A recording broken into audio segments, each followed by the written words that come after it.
লও খাইয়া লও। এইরকম খাইলে আর চাষ কইরা কুলাইবা কেমনে? শরীরটারে একটু শুকাও। বউ খাওন লয়ে খোড়া দিও না। অনেকে আছে না খাইয়া টাহা জমায়, কিন্তু হুট করে মরে গেলে ওই টাকা পয়সা কেডা খাইব কও?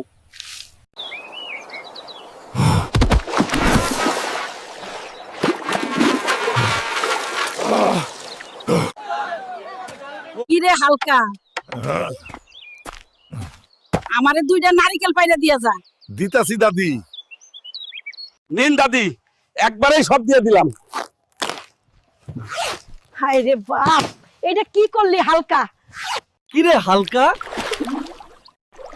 মাছ উঠে? উঠে, তবে মাছের চেয়ে সাপ বেশি। এই যে কইছিলাম না সাপ বেশি। মারে, এত বড় সাপ!